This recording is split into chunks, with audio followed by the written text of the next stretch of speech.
listening to the Lutheran Ladies Lounge podcast. I'm Sarah. I'm Erin. And I'm Rachel. We have a very special episode for you today. We promised this 2 weeks ago, if you remember, if you're listening to the podcast. Otherwise, it was yesterday, if you were one of the three of us, that we're doing a book club extended edition. Rachel, who is joining us today? We are so blessed to have with us in the lounge today the Reverend Dr. Ryan P. Tinetti. Dr. Tinetti is professor of practical theology at Concordia Seminary, St. Louis, and author of our most recent book club pick, The Quiet Ambition, Scripture's Surprising Antidote to Our Restless Lives.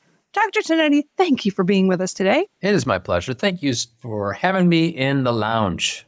Yes, it's actually not that often that we have dudes in the lounge, so I hope you enjoyed the experience. It is a special privilege, it's true. Yes, thank you. So we have very much enjoyed reading and discussing your book together. It is one that speaks to a lot of our hearts. And I just want to start by asking you, where did this book come from and why were you inspired to write it? Yeah, so, first and foremost, it came from my own life of faith and following Christ. I teach preaching here at the seminary, and one of the things I always tell my students is, first, you got to preach to yourself before you can preach to God's people. If that message isn't resonating in your own heart, then it's not going to connect to them as well. And so this is something that I've struggled with in my own life of how can I slow down? So I definitely lean more toward the restlessness of go, do. And there's been just a number of moments throughout my life that have really called my attention to it. And I'll just share one quick anecdote. This was a few years back. We were on a family road trip from Washington State down to California. And like any good dad, my number one goal was to make good time. Like nobody knows what good time is, but dads, it's just deep in our fiber. I have to make good time. And I was making great time until I saw the lights going behind me and my daughter, too good at time. And my little daughter's like, Daddy, why is the police officer pulling you over? He just wants to chat, I think, just to talk. And I don't think he was like a professional philosopher, but he asked me this question that just cut me to the heart. He simply said, sir, why are you in such a hurry? Oh. And I think he wanted to know why my speed was what it was on the road. But in that moment, it was like, oh, why am I in such a hurry? And there had been things going on at church and in ministry. And in fact, I was on this trip because one of my elders had said, hey, dude, you're about to burn out. You need to go on a vacation. And on my vacation, I'm preoccupied with making good time and getting pulled over. That's not the only example I could tell you. It's an ongoing kind of struggle. But then also the other side of it is just, I've been a pastor now for 16 years, and I've seen throughout my years of ministry, whether you're talking about in the parish or even teaching as at the seminary, how God's people have this gnawing question at them, which is, I want my life to matter. I want to make a difference. And yet I'm so small. My life is so little, and God's cosmos and kingdom is so vast. What difference can I really make? And it's a good question. It's an important question. And if it doesn't get good, sound, biblical answers, it can lead people into some dark places where you really wonder, does it all matter? And so that's why I wrote the book. Oh, that's so great. I like to say, if people ask me who's your arch nemesis, I say my own finitude. Yeah, yes. That is the thing that I wrestle with. Right. There are infinite opportunities to serve my God and my neighbor. And yet I am this little tiny ant of a human being crawling along the face of the earth, trying to do as much as I can and restless. Yes. Now, I do want to talk a little bit about that restlessness, because you mentioned it in the title, and it appears very early in the book, where you say that this quiet desperation infects people in one of two ways, and both of them are malformed ambitions. That's right. The restless ambition, which I think probably you and I and Sarah and Erin half the time, if you listened to the episode 2 weeks ago, you'll know about this, suffer from this restless ambition. But then there's also what you call resigned ambition. So walk us through these two definitions here. Yeah. So, I mean, as I was first kind of conceiving of the book, the restlessness, that was a no-brainer. That's what I struggle with my own self more so. But as I dug deeper into it and reflected on my pastoral experience and conversations that were happening in the culture, I realized there's really two ways that this can go. That when you're struggling with that sense of, does my life matter? Does it make a difference, et cetera? One response is, to press the pedal to the metal and to go even harder. But the other answer, which sadly we're seeing more and more in our world today, is people just tapping out and saying, no, I'm going to resign. And in fact, Thoreau himself, you mentioned the quiet desperation. That phrase famously comes from Thoreau. He says, the quiet desperation is confirmed resignation. It's when you are simply saying, I am not going to have anything to do with this. And you've especially seen it among young men in our society, right? Where there's just a kind of failure to launch, and whether it be the stereotypical living in the parents' basement or just spending more time online and disengaging from real life. But it's not exclusively young men. It can be people from any walk of life. And I think I talk about it in the book, but pre-COVID, for the first time in more than 100 years in this country, there was a decline in life expectancy. Mm-hmm. For 3 years in a row, life expectancy was going down. For the longest time, it had been growing. Mm-hmm. And the reason was, it wasn't because of heart disease. It wasn't because of the typical things that take people out. It was because of the increase of what are called deaths of despair, of people who are dying by their own hand or indirectly through substance abuse, the effects of loneliness and isolation, and so on and so forth. And to me, that's the other dark side to that coin of the restless ambition and the resigned ambition. Mm-hmm. What is it about our culture that is, I don't know, causing more people to have the resigned side? Mm-hmm. I mean, I grew up definitely in an era of like, do more all the time. Right. You're right. There's been this slow little like shift into just checking out. Yeah. What do you think? What have you seen? I think part of it is more the sense of what you should do. You should be able to do all the things and have all the things. And certainly social media has aggravated this sense where you see it out there and it seems like friends or acquaintances, people you knew once upon a time, that kid who was always bullying you in middle school and now is super successful. And you're like, Lord, why do the wicked prosper?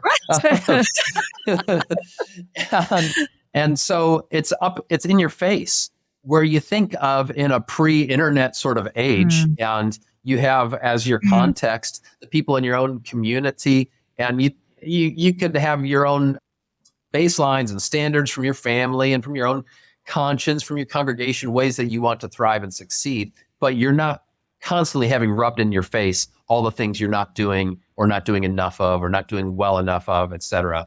And I think that has to be a big part of it. It's probably not the only thing, but I think that's part of it for sure. You're right. We were just talking in a meeting the other day about my despair as a home educator when I see other parents post about their children's, 63 college credits that they're graduating high school with from dual enrollment. And I'm just like, but I can't do Right.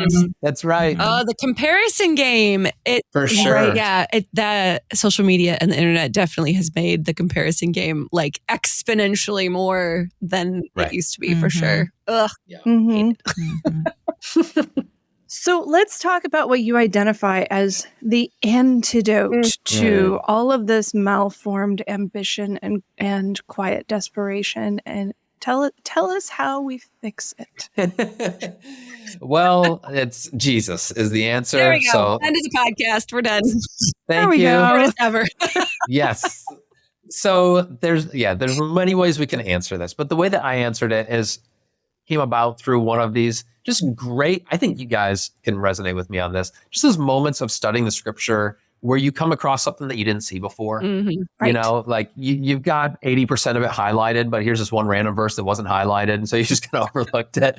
And for me, it was in one of these personal studies in First Thessalonians, which also we have to admit is not as high on the power rankings of Paul's epistles. You know, you got Galatians, Romans, First Corinthians.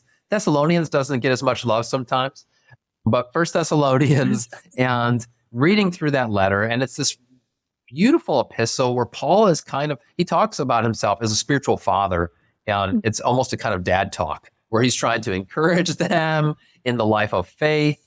And he was concerned that his work had been in vain, that they had perhaps renounced their faith, they were facing opposition. And then he gets the word back from Timothy. No, actually, it's all signs go. Things are going really well for the Thessalonians. And he paints this beautiful picture in 1 Thessalonians 4 of the coming of Christ, the return of the Lord, the renewal of all creation, the resurrection.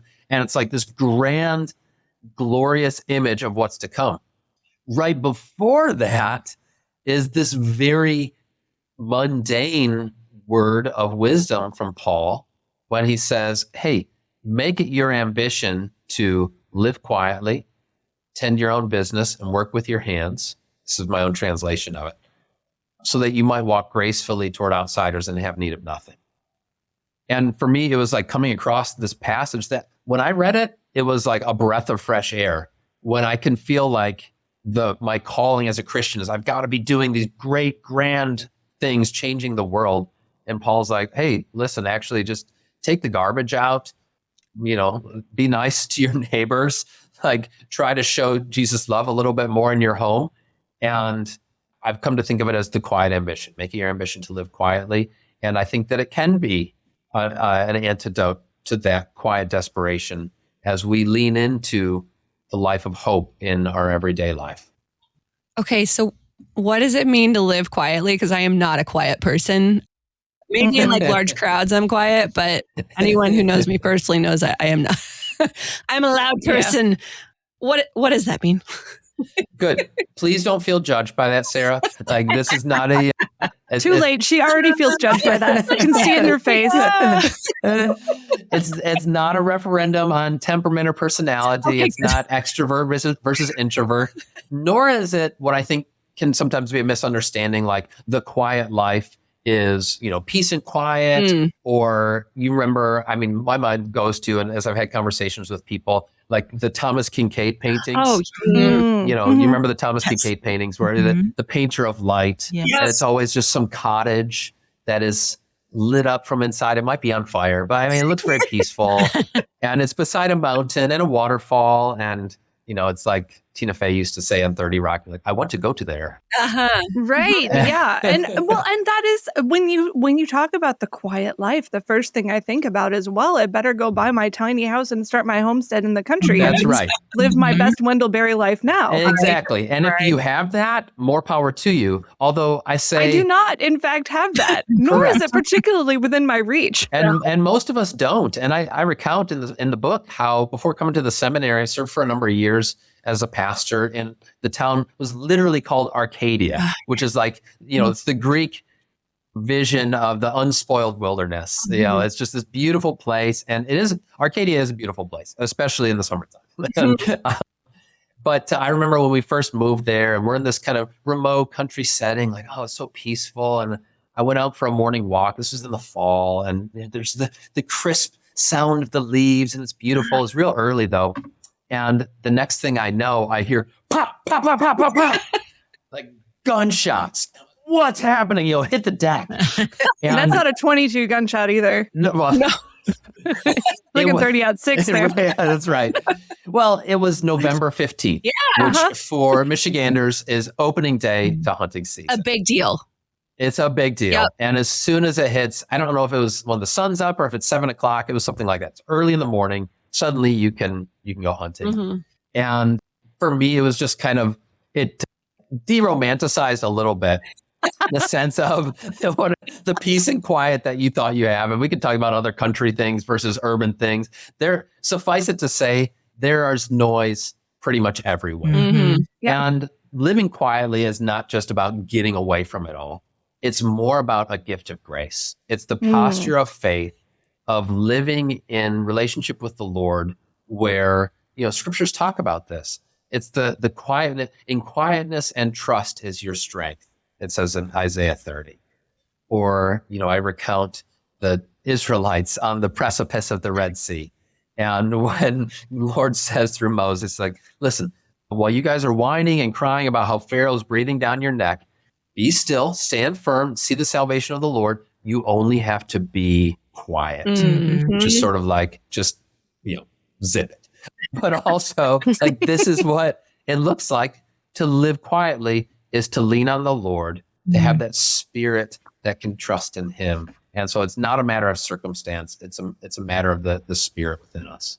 Thank you so much for clarifying. I live in a house with 3 adolescent females in a neighborhood that is equidistant from a rail yard, a shipyard, an airport, and a major interstate. Oh my goodness. And like this quietness has got to be a state of mind, because it certainly isn't my external reality. Right.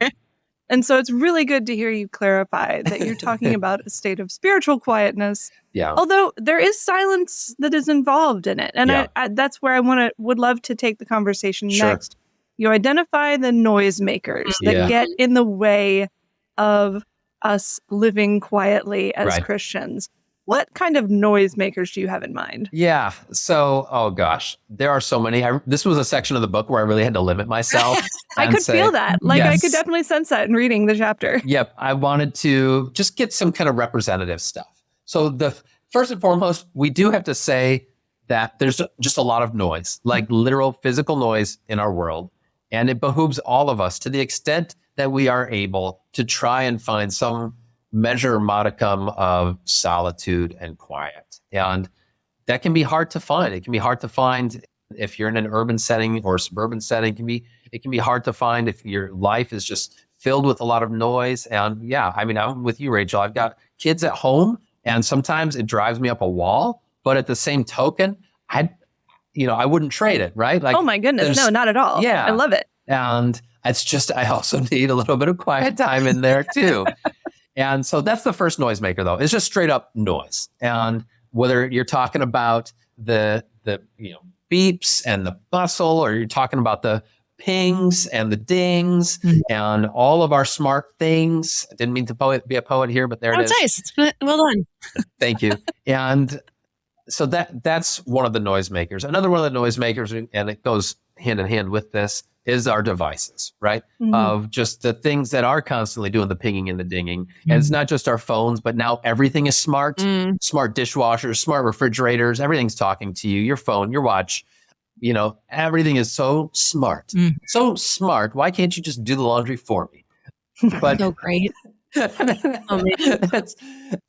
it's all of those devices that are just creating so much noise. And it's noise. If we think of noise, I quote in the book from the statistician Nate Silver, who it's his job to think about noise. And he says, noise is anything that distracts us from the signal. He says the signal is the truth. And he's not speaking theologically, but as Christians, you can hear that the noise in our lives is whatever that distracts us from the truth of God. And so it could be just the loudness in our lives. It can be devices, but it can also be cluttered calendars. It can be the noise in our schedules. Just there's so much going on. There's no white space, that it can be really hard to find that time to listen to the Lord.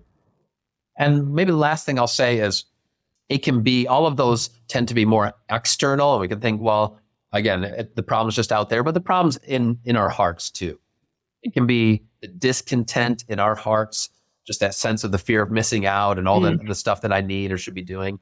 Or it can be that accusing voice of the evil one, the noise in our heads and our spirits, where Satan, with his accusatory, wagging finger, trying to get at us.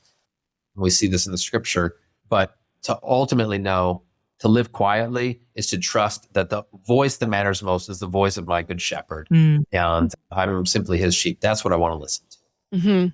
I like the addition of also like visual noise and internal noise, 'cause all of that can be distracting, especially with devices. I mean, my phone's been on silent for years at this point. Like, I know what my ringtone sounds like, but it only happens a few times a year when like my security system at home makes my phone turn on because we accidentally set our alarm off in our house. Like, that's the only time I know what my computer sounds like. So it's not just the auditory noise that's distracting. It's everything around us. It's the clutter. It's the visual stuff. It's the calendar. The calendars are just, I mean, I think I joke with every appointment that I go to that's just like, oh, calendaring is so hard. And they're all like, oh yeah, it's really rough to schedule people. Like, why is this a thing? It's like a cultural phenomenon now for all of us to just have busy calendars. It is. I mean, I'll just like my least favorite thing serving in the parish, hands down, was trying to schedule when we're going to have confirmation class. Because my goodness. every kid's like, well, I have dance and I have volleyball and I've got travel softball and I'm in a play, and like everybody's doing 6 different things and trying to find, it's like, okay, we're going to be meeting at 3 a.m. on Thursdays. That's the only time that works for everyone. It stinks. I hate it. Yeah. We call this calendaring. Like we've made it into its own word. A verb. Yeah. It's a thing when it's become. Is that a verb? Well, it's bad when you show up at the dentist and start joking about it being your spa day because you have 45 minutes there where you just can't be doing anything but laying back in the chair. Have you ever seen these dentists where you can sleep? The sleep dentist? I need that dentist. Miss out on spa day? Right? Yeah, that's a good point. Nap day. Right. Nap day. Yeah. Okay, but like speaking practically, that we all joke about it, but like how do you remove things from the schedule? We all want to know. Yeah. Erin, I love talking about this. Good. It's one of these things, like I used to joke at church that my spiritual gift is throwing stuff away because it's so hard to do at church. Come to my house and help. That would be great. Right. But along with that, I really am always trying to think about how can we be a little bit more deliberate about this. So just a couple of things. I mean, the first thing is we have to be able to say no, which is so hard. And as Christians, especially if you're of a certain kind of personality, it's like, no, I don't want to displease anyone ever. Mm-hmm. So here's a tip that I got from Eugene Peterson, the late pastor and theologian. And he wrote in his book, The Contemplative Pastor, which is totally my jam. He says, in our culture, this was 30 years ago, it's only more true today. In our culture, he says, one of the few things that is sacrosanct is we're calendaring. And like your appointment calendar, you can tell people, hey, I really need to spend some more time with my spouse. And it's just, I appreciate this thing that you're asking me to do, but like, we really just need some quality time. And they'll say, well, you could do that anytime. I really need you to do X, Y, or Z. But he says, if you say, my appointment calendar won't allow it, folks will be like, oh, okay. I totally get it. I understand. Like that is inviolable. And there's actually more recently, there's research that backs this where it adds this layer of objectivity to it. And it kind of takes the emotion out of it. Like it's not me saying no to you. It's just there's this mean thing, the appointment calendar, that won't allow it. And maybe it's on your appointment calendar. It says time with spouse or time with the Lord, whatever. Earlier this year, my wife and I went out to New York City and we went to Teddy Roosevelt's childhood home, my favorite president. My dog's named Theo. Oh. I love Teddy. And also for Theophilus, it's a dual name there. But when he was president, he had a standing appointment with his kids every afternoon where they would just do goofy stuff around the house. And it didn't matter if it was the Secretary of State or some diplomat who was like, well, Mr. President, I need to meet with you. He'd be like, sorry, the calendar won't allow, right? I've got a meeting with my boys. So that's one thing. Mm-hmm. The second thing, along with that, is getting out in front of it, is adding buffer with your calendar. And the rule of thumb that I like, and it sounds kind of crazy, but it helps, is to add 50% to whatever you think this thing is going to take. This meeting, we think it's going to be an hour. Schedule an hour and a half for it. Okay. These errands, I'm going to be able to do it in a couple hours. Well, then schedule 3 hours for it. And a couple of things happen. One, it just naturally creates some buffer. So you're not trying to pack more things in there. Mm-hmm. And we're all prone to doing that. We think, I could fill up a little bit more. Or if it doesn't take that long, then it's like a time rebate, which is an incredible feeling where, it really did only take 2 hours. And now I have this hour. I don't have anything scheduled. Maybe I'll read a book. Maybe I'll take a nap. Maybe I'll go to the dentist and have a spa day. If you can get an appointment. That. Exactly. Not 6 my months first out. choice, but sure. So, you yes. can do that. But saying no, not feeling bad about it, you can't do everything. And Jesus is Lord, you are not. That's okay. And then maybe this goes into another part of the book we can talk about. But then also just adding some buffer to your schedule, and it helps us to outsmart ourselves where we're overly ambitious too often with our calendars. Mm-hmm. Speaking of that other part of the book, that was another extremely convicting chapter for me. And that was the chapter on blasphemous anxiety. I don't like to think of myself as blasphemous ordinarily, but I, again, felt very convicted reading that chapter. What is blasphemous anxiety? Yes. So this is a phrase that comes from the early church father, Hilary of Poitiers, who refers to the blasphemous anxiety of trying to do God's work for him. And this is where we start to think, I mean, more often implicitly than explicitly, Lord willing, but we think, hey, if I don't get this done, it'll never get done. I have to fix all the problems. I need to be the solution to all the world's ills. Part of this, Rachel, I think goes back to that finitude thing. Yes. Like, can I somehow transcend my human limits and say, well, now I am the one who's going to do it. And to be fair, like everything in our culture tells you that you can, right? That you are going to be able to, that you should not have to encounter limits, right? That you can do all the things. If you just have the right app, you should be able to resolve it all. And yeah, it's wrong. I will say, speaking for those in the ministry context, this can be a special occupational hazard where you're like, oh, I can do all this stuff, and I should, because it's for the Lord and for his people. And it's like, no, Jesus is already the Messiah. That job has been filled. Applications are closed. Thank you. And so you don't have to fill it anymore. That's the blasphemous anxiety. And yes, it convicts me too. Yeah. The blasphemous anxiety thing. Oh boy, I think that chapter, very convicted. I like to say, oh, of course I can do that thing. It'll be fine, except it's frequently not fine. Like I probably can do the things, but I'm going to not be able to do them as well as I want to. And I'm probably going to burn myself out. And I have lived long enough that I should know better, and I don't know better. Maybe slowly getting better. Right. But there's just this, I don't know, there's this like burning desire to just do all the, why do we think we can just say yes to everything and it'll be fine? Is this a human thing? Is it a cultural thing? Like all of the above? I don't know. Yeah, all the above. No, it's a human thing. I mean, culturally, we don't have a whole lot of help in this regard, but like human nature, why does God give us from the very beginning Shabbat, the Sabbath, where the Hebrew word literally means stop? Yeah, and it's God knows our nature, that our inclination is to think, I need to go all the time, and that it's up to me. And God's saying, no, I am going to put this on penalty of death, mind you, in the Old Testament, that you are going to stop. You will go to sleep, or I will put you to sleep. You need to rest, because Sabbath embodies the reality that God is the source of our life, not our own activity. The point of Shabbat, of Sabbath, is that you are going to stop and to receive. And reception is the essence of faith. It's the open hands that receive from the Lord.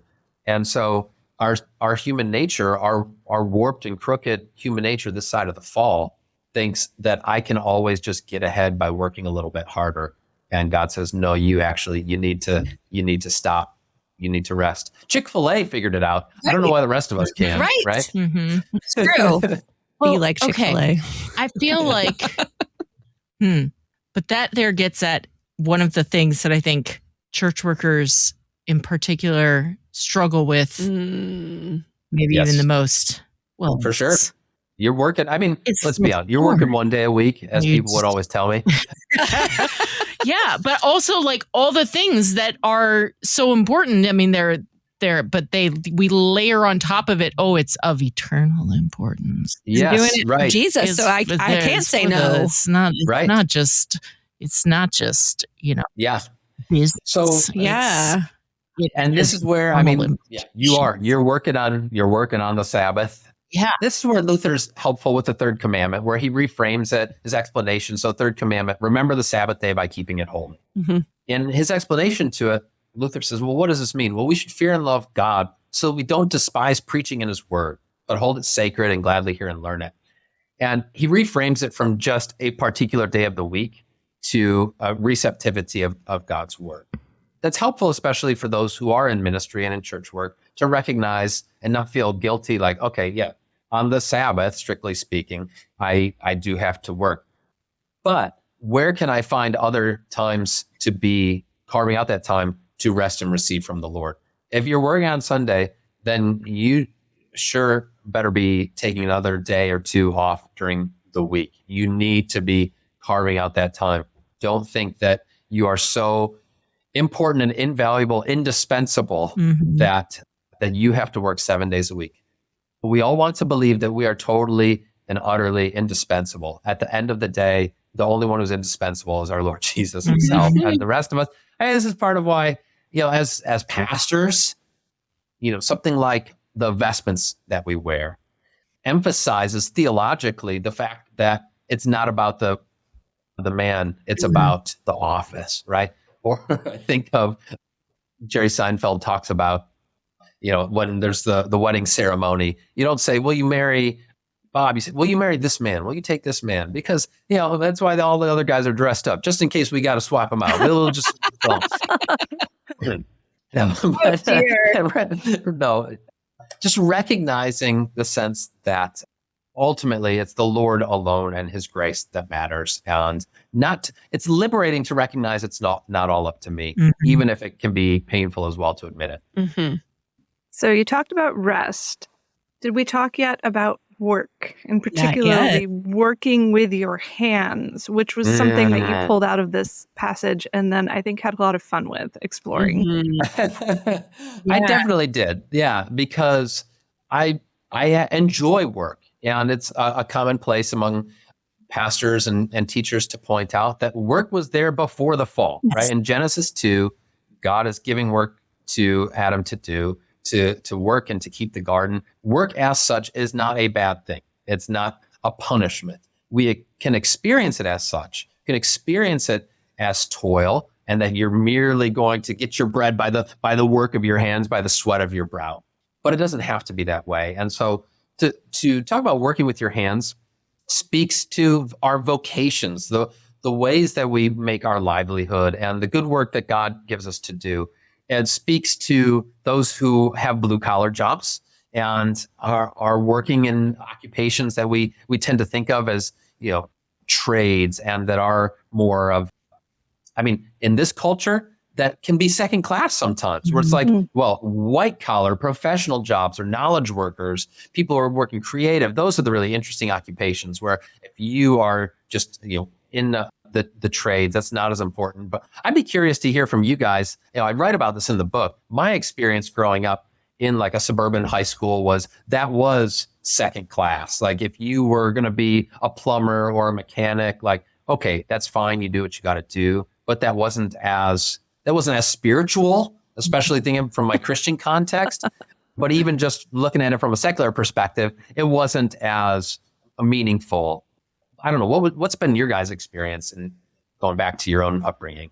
So I remember my high school years, we lived in a very small town, and we definitely had it was a lower income part of the state. And we had a significant group of I would say, percentage of the high school class that remained to graduate. It declined quite a bit of who actually graduated. And it was a significant percentage that were not going to go on to college, and we're going to either go on to a vocational school or just go right into some sort of occupation. We had 2 factories in town, and I worked at one for 2 summers during college. That was my college job. And I remember thinking, this really makes me want to graduate. I remember just thinking, I'm like, I do not want this to be my life. And I say that and I look back on it now and I'm like, that was good, honest work. And it would have been fine to have that be my life. And it would have been a different life.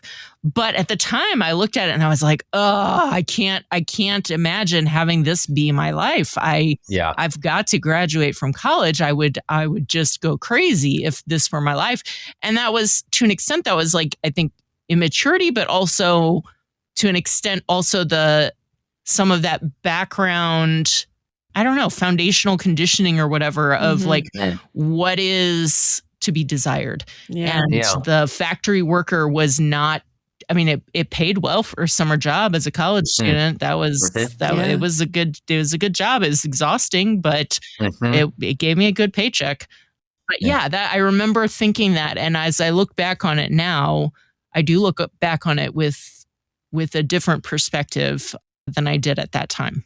Yeah. And, I think I want to eat my cake and still have it on this one. On the one hand, affirming the fact that, like you said, if you'd stuck at the factory, that could have been meaningful work and an opportunity to find a sense of vocation, to serve your neighbor and to do that work well. And so I wanted to affirm in this section of the book for those who are in jobs that are not so glamorous or interesting, or you're in middle management, or, you're doing something where you're like, this does not feel like what I, aspired to when I was a kid. And to say that can be good and godly work, even if it's for no other reason, then I need to find something to pay the bills, to take care of my family. Like that's core to our vocation, and that should not be overlooked. On the other hand, there's something to be said too for recognizing, hey, it's okay to see, how can I be using the gifts and talents that God has given to me, and I want to exercise them. And if you have an opportunity to move into work that is more fulfilling personally, and where you feel like your gifts are better used, there's nothing wrong with that either. Yeah. And Paul, I think, does this both and in 1 Corinthians 7, where he talks about this. Like, if you have an opportunity, avail yourself to it. Otherwise, you can serve the Lord and glorify him in whatever vocation you're at. And so it is very much a kind of a both and. Well, I really appreciate how in the book you extol the virtues of both working with your hands and famously, or not yet famously, but soon to be famously, tell everyone to mow their own lawns. Yes. But also extol the creative work that is often comes straight from your brain. So like both both head work and hand work are very valuable. And I think for me, looking at the various seasons in my life, the times when I have been working, 40 plus hours a week as an intellectual professional, I come home and at the end of the day, all I want to do is cook, clean, mow my lawn, and maybe practice the piano. Right. Whereas when I am engaged in those manual labor efforts, more, that factory type job, I come home at the end of the day and all I want to do is write poetry and read great novels, and so realizing that there is a need and a hunger in us for both of those kinds of work, and that both kinds are godly, and that if you're feeling unbalanced in your life, maybe use some of your free time instead of devoting it to those screens and devices to look at what is the kind of work that I'm missing. That's so helpful. I really like how you put that there's a sense of balance, that God has wired us to think of working with our hands in two ways. Like, on the one hand, it's that sense of, it could be the manual labor, but on the other hand, it's the creative outlets. And it can be, as you say, it might be something that is more tactile, more tangible, but it could also be more creative, and where it's not. But both of those are natural expressions of what it means to work with your hands. That I think that for any of us who do have work, like as a teacher, as a professor, so much of my time is in my head and trying to get what's in my head out into the heads of others. And you're right, Rachel. Like, I love cooking and baking for precisely this reason. At the end of the day, I'm like, let me just get into it, throw an apron on, and I find that really gratifying. Is that true for you too, Sarah and Aaron? Yeah. I think this came up in our conversation with Dr. Bierman of how, like, when your work is very head focused, try to find the delightful creative outlets that are more analog hobbies, as Aaron has coined. And if it's the other way around, if you work with your hands all day, maybe your delight in the Lord after your work is done is something that's more like reading or sitting still or something. But yeah, I find that very true as well. My hobby is riding my bike, which is a very, active thing. But then my brain's also very busy. I find I find that a lot in my job too here. Like, there's this nice balance of creating. When we create content, I'm creating things, but then also a lot of time to just kind of think. None of it's really with my hands, though, which is kind of a problem. I can't mold a podcast out of clay.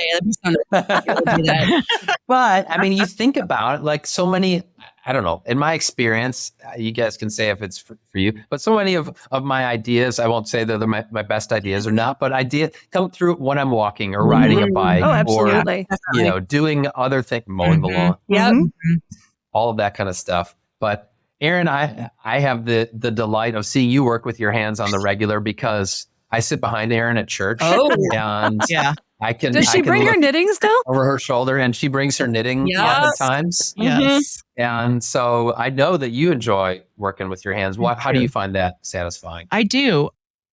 I found I had a gap of time where that wasn't like an intentional part of my life, but then I hit a season where the work that I had, I felt there was no opportunity for any creativity. It was a weird season, but anyway, it was a very stifling season, and I sort of in desperation decided I was just going to I took up two hobbies simultaneously, and I sometimes joke, I'm like, there were worse ways I could have chosen to manage this stress, but it was not necessarily the healthiest approach either. Like, it could have been way worse, but I threw myself into it fully into both of these hobbies. Like, it took up, it filled all the free time, but it was a response, sort of a response against that. And as the stress in other ways eased, then I found I was able to actually go back to seeking a little better balance in those areas as well. Sure. But I do continue to, I love the opportunity to make something with my hands and see. I think that is also something that I find so satisfying, because often with work I have some, not always, but there's often things where it's like you can't really see, did you finish it? Did you do it? That's right. How it's like it's never done. Like the work is never done. It's never finished. You finish one thing, but there's another podcast to post. Like, there's always 3 projects in various stages of completion, and you finish one and there's still 2 others and another one is starting. And so you never get the sense of like, I did it. Yeah. But with things that you make, you do get that. And it is a very satisfying feeling. And then you get as you said, like, you get the Sabbath, you get to be able to sit back and rest from all of that periodically. And it's a satisfying feeling. Yeah, totally. As we talk about Sabbath, and I know Dr. Bierman's name has come up a few times, this gives me a perfect segue into some questions that we have from our listeners in the Lutheran Ladies Lounge. The first one actually mentions Dr. Bierman's book. Right. So, we've had him on a few times. That's why. Oh, yeah. No, and we actually, down the hall, so I can go grab him right now. No, actually, that is what we want to know.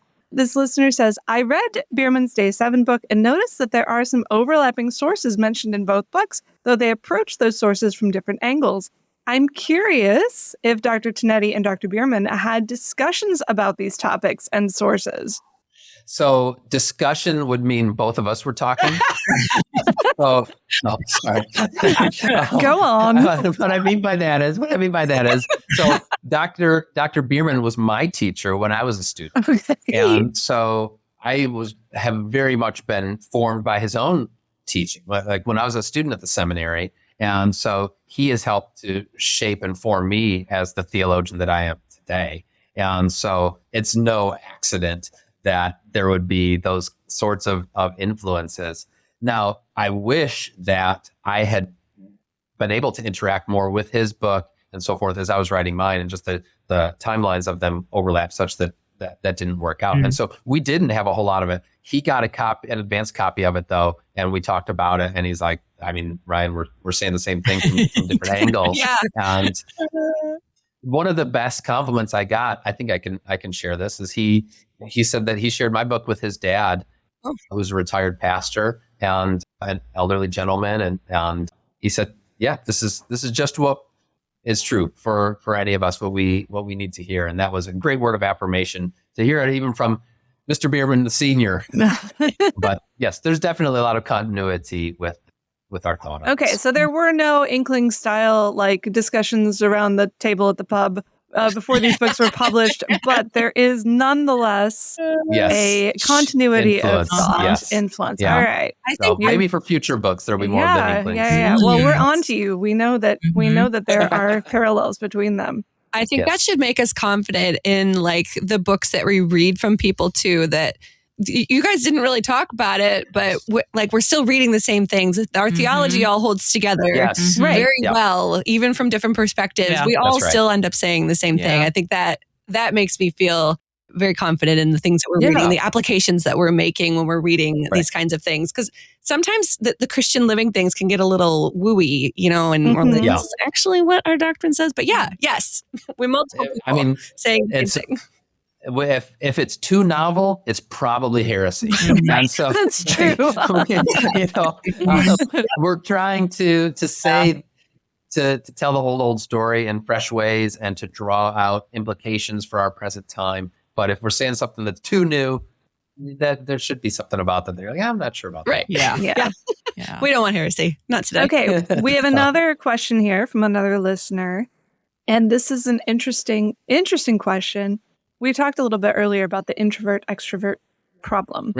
She asks, what advice does he have for those of us who don't need any encouragement to live quietly, who might take those words as an excuse to stay in our comfortable little hermit holes? So what would you say to people who are already like well into living quietly and maybe it's a problem? Yep, that's right. So this is where, again, I tried to push myself. That was the book that I thought would be really easy. Like, okay, just renounce all ambition and go into your little hermit hole, and life is great and so much easier. I'm going to go and fashion my coffee table and just avoid the world, and it'll be fine. But the deeper I thought about it, the more I realized, and looking at the scriptures, is that the reward for faithfulness in the scriptures is not retirement, it's responsibility. And it's, the Lord doesn't just say, there's a time when he says, well done, good and faithful servant, enter into the joy of your master. But Paul says, I would rather depart and be with Christ, for that would be far better. He hasn't taken me yet. And so what does that mean? Well, then it continues to mean fruitful service for me. It means that the Lord still has something for me. So I would encourage, and in the latter part of the book, I tell an anecdote from the life of Dietrich Bonhoeffer, who will be familiar with for many of your listeners. Maybe you brought this up in the first edition, but he was someone who was in a season of life. This was in the 1930s, before everything went down, where there was conspiracy on Hitler and all of the ways he got pulled into that Sturm und Drang, he might have said. But that it was a time when he was just a pastor in the suburbs of London, and he was living quietly. And it was like, this is great. I don't have to worry about all the craziness that's happening back in Germany. And he did that for a couple of years. But one of his mentors and friends basically called him out and said, hey, listen, this is nice for you, Dietrich. I'm glad that you're being able to, and he even said, living this quiet life. but why are you playing Jonah right now when we need you? When he said something to the effect of, your house is on fire. You have what it takes to be able to help. Get your tush on the first boat back here and do it. And I mean, this is Dietrich Bonhoeffer. It's not all of us, and our situations aren't typically that extreme. However, I do think for any of us, if we find ourselves getting just a little bit too comfortable to the point of complacency, it might be the time when we might say, okay, I should hear from some wise mentors or friends in my life who can speak into it, to say, hey, are there ways that I could be serving that you think I'm not? Are there things gifts that God has given to me that I could be sharing that perhaps I'm keeping to myself a little bit too much? So my word would be, it's not bad, but to recognize, Paul says, I make it my ambition, whether I'm at home or away, that I would please the Lord. And so long as we are in the Lord's army, we are always on standing reserves and we serve at his pleasure. And he has a way of finding us. God knows your address, and to be open to the ways that he is going to call upon you to serve. So. It's interesting. You mentioned in the book that Jonah was living quietly when he was in the belly of the whale. That's right. Exactly. Exactly. I actually don't know what it's like to be in the belly of the whale, so it's probably really loud, but it was more of a poetic truth, I guess. Yeah. Yeah. There's also probably an open seat on church councils. If you say, hey, I think I want to serve in this way on a board at church, I'm pretty sure somebody is going to take you up on that. So there's probably a way to serve. Oh, no doubt. No doubt. Speaking of serving at church, I have a pair of questions here about church workers. And we've talked about this a little bit, but I just want to revisit it while we're still here. One listener asks, how does an overcommitted person take a step back when doing so would mean the tasks wouldn't get done in a ministry setting? All right, so there's one question. I'm going to throw this other one out here and you can tackle them both at once. Another listener says, how do we actively support pastors and other church leaders who are working so hard with so little help to embrace quiet ambition? Yeah. So, God bless you. Yes. What do we say to the church workers who are struggling and the people who are watching them struggle and not quite sure what to do? Good. Thank you for putting those questions together, because there can be a mutually reinforcing thing where pastors, DCEs, folks serving in ministry in whatever capacity, you can have this sense, as the questioner said, like, if I don't do this, it's not going to get done. Like it's going to drop. The short answer is some things should drop. Yeah, and this is really hard. This is really painful. But if the plate is so full that it's groaning under that weight to the point of dropping, that's the Lord telling us through our natural limitations that there's too much on there. And we are loath ever to let anything drop off. But that's part of that recognition that, okay, we can't do everything. Now, where the other side of it is, as church workers and so forth, we can feel a sense of importance by taking all those things on. And like, if I'm doing all of that, then I must really matter. And so I'm not going to just say, oh, this is all, if all of those people in church would stop asking so much of us, then we would be able to take a break. And in some cases that might be true, but it can be just as often true. Like, hey, you need to check yourself and say, do I really need to do all these things, or am I just wanting to feel like I'm really needed? So on the flip side, then I would say for congregation members and for those who love and support their church workers, is really holding them accountable to taking days off and respecting that. And so one thing that I forget where I learned this from, but it served me really well. I wouldn't say that as a pastor, like such and such day is my day off. I'd say this is my family day. And so people would respect that. Oh, it's just your day off, Pastor. I'm going to get you. Or, if you don't have a family, it's like, this is a personal day. This is my day with the Lord. Like, this is my Sabbath with the Lord. And then for the person taking that day, like, really, you need to legit turn your phone off, put an away message on your email, not check those things, have some kind of system where if you're fortunate to have like a church secretary, like if it's a genuine emergency, reach out to me. But those are a lot fewer and farther between than we oftentimes like to think. So Yeah, taking vacation and doing for your church worker like my elder did for me and saying, you look and sound like you're about to be burnt out. You need to take a vacation and enforcing that. And comp days at church. Yeah. I remember when my husband was in the parish, his day off was inviolate unless there was a wedding or a funeral, in which case he just could go weeks without actually taking the day off because one thing after another. But to enshrine the idea of if you work on your day off, you absolutely take a comp day. Yep. And we will enforce this for you because, you're right. You do get hung up on this. It won't happen without me here. Yeah. But it probably will for at least a day. It probably will. In almost every case, it probably will. It's a hard word, but it's ultimately a liberating word. Yeah. So. And I mean, I can think even from, I don't know, I don't work for a congregation. I work for, the LCMS headquarters. So we're a company. And I remember I've had these conversations through the years, and sometimes I have to remind myself of the conversation that I've had with other people. But the idea that, if we are consistently having people extend themselves beyond the norm, it gives a false sense of what our needs are. Like it makes it what the norm is.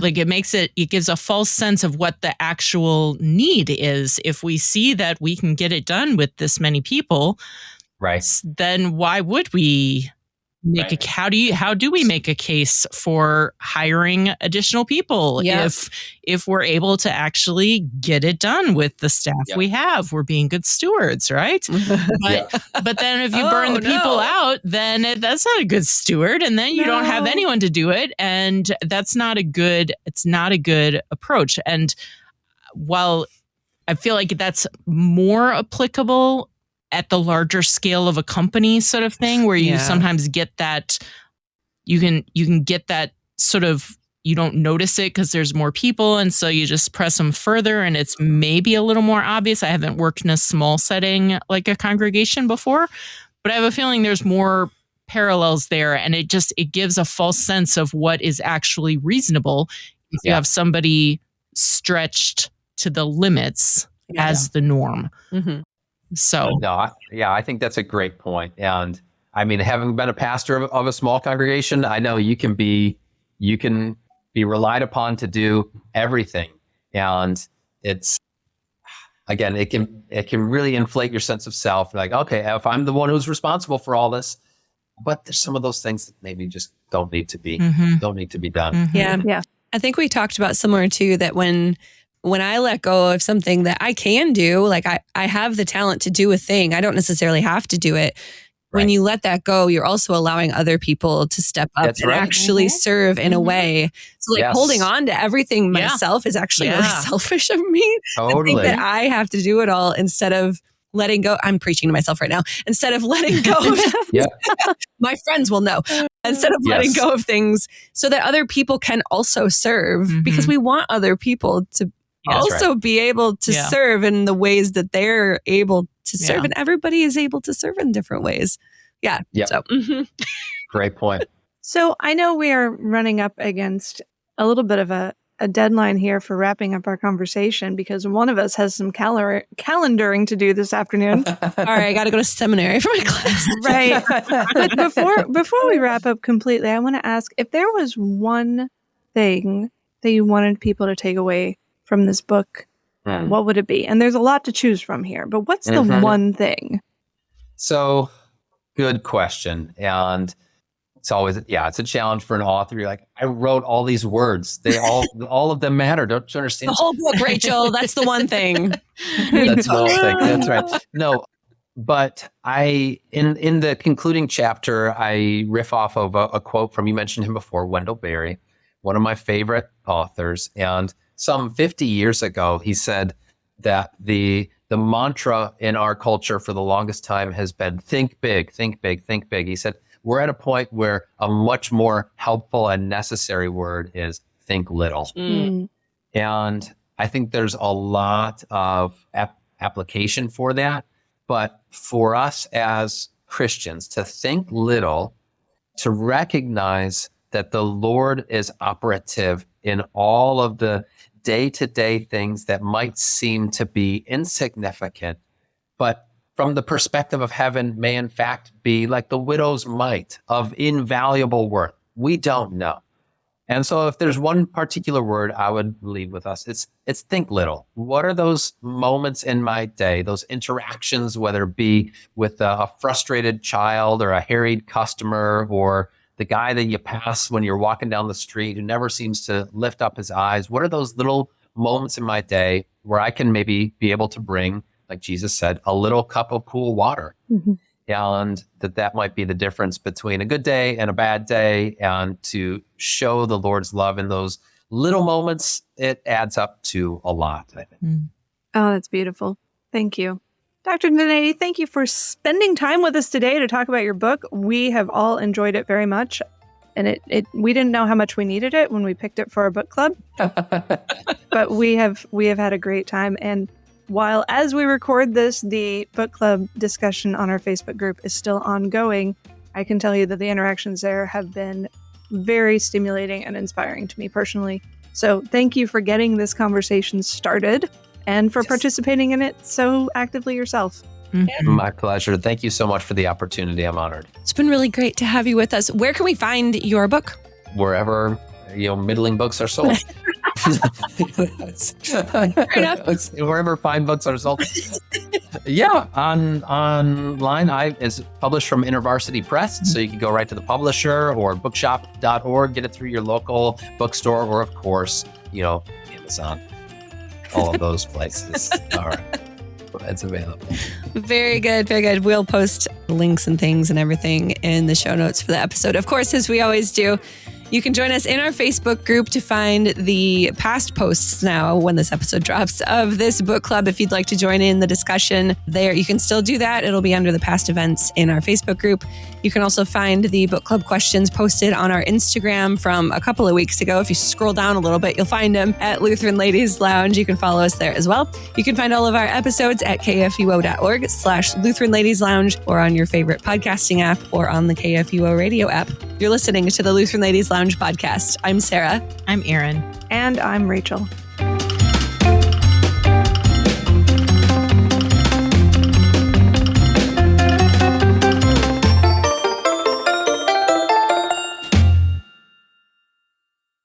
Views and opinions expressed on the Lutheran Ladies Lounge podcast may not represent the official position of the management or ownership of KFUO Radio, the Lutheran Church Missouri Synod. The Lutheran Ladies Lounge is produced by KFUO Radio and available at kfuo.org or wherever you get your podcasts. Don't forget to hit that subscribe button and leave a review for us too. If you love the Lutheran Ladies Lounge podcast, consider financially supporting our producer, KFUO Radio, so we can keep doing what we do. Find out how at kfuo.org/give.